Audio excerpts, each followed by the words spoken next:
Thanks for joining us on the Lyons Share podcast. I'm Mark Elliott alongside Mitch Lyons, financial advisor and CEO of Mitch Lyons Wealth. We're going to have a little fun. We're going to take some random questions from people around the state of Michigan, and they've got some retirement questions, and Mitch is going to do his best to answer them.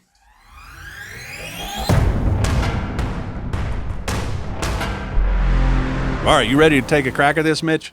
Let's do it. Dale in Mount Pleasant says this: Mitch, my wife has never worked since her health has always given her issues. Can she claim benefits based on my record, and how could that affect my own benefits? And I'm guessing, Mitch, that Dale is talking Social Security. Yeah, I would think so. And yeah, the reality of it is whether she's worked or not, she is eligible for the spousal benefit, which would be half of Dale's benefit.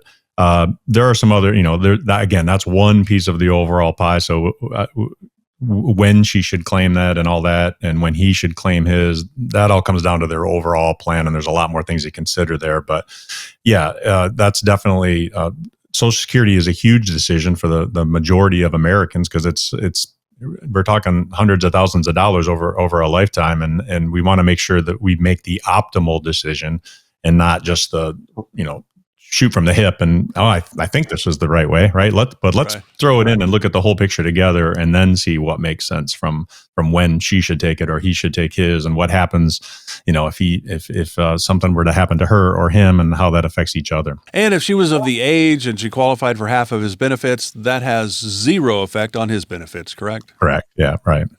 That's almost like the old rule of Social Security that, hey, you were married for 10 years at least, you get divorced, and you can claim on your spouse's Social Security and know you're not getting back at them. It's not going to affect theirs at all. That's certainly right. That's one.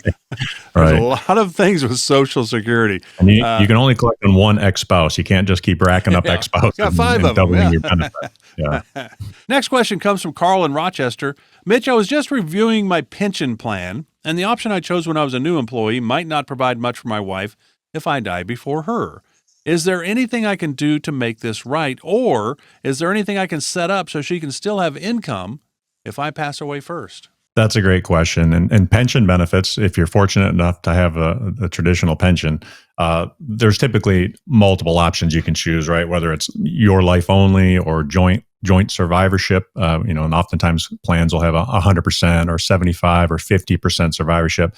And again, I hate to keep saying it, but it all factors into your whole plan as to what makes sense. But there's certainly things you can do to protect your spouse, whether it's taking a survivorship benefit, or if what we call is a pension max concept, where maybe you take your single life or your highest pension amount, but then you take a portion of that amount each month because you're going to get a higher payout on that one.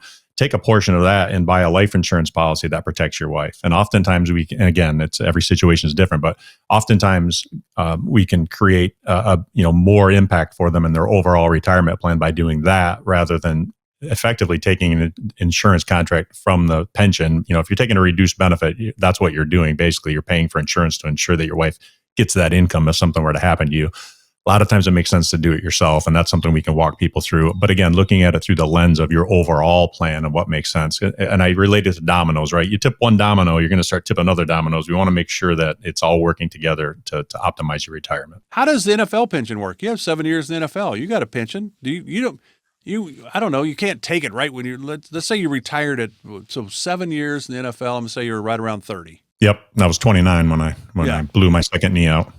So you're not going to start a pension at that point. So it's down the road. Yeah. So for guys my age and younger, you can first collect it at 55 if you want. So I just hit that number this year. So I could take it if I wanted, or each year you wait. You can wait all the way up to your 65. Obviously, the amount goes up the longer you wait to turn it on. So, and again, you'll have those different options. We'll have those different options of 100% survivor, 50% survivor, or single life.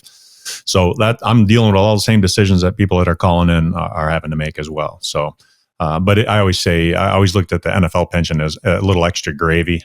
It's not relative to what guys are making. I'm happy to have it. It's free money. It'll, buy some dinners and some golf in retirement, but it's not relative to what these guys are making nowadays. I'd love to be getting millions in pension, but that's just not the case.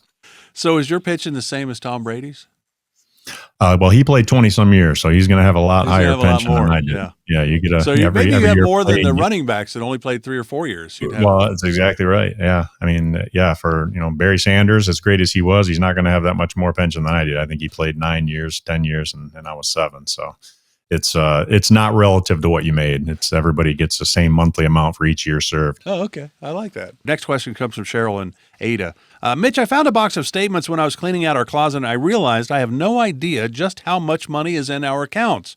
I manage a checking account because I pay the bills, but I don't know much about what else my husband has been doing with our money. Any advice? And this is probably not, I don't know, it's not like you've never heard this one before, I would guess. No, we hear it a lot, right? Like one spouse handles most of the financial stuff, and it sounds like she's handling the bill paying aspect, and hubby is dealing with the investments. So I always say, and I don't say this facetiously, but I like to have both people in the meeting, as I say, because I like to have the right answers. Usually that's the wife, as I tell the husbands.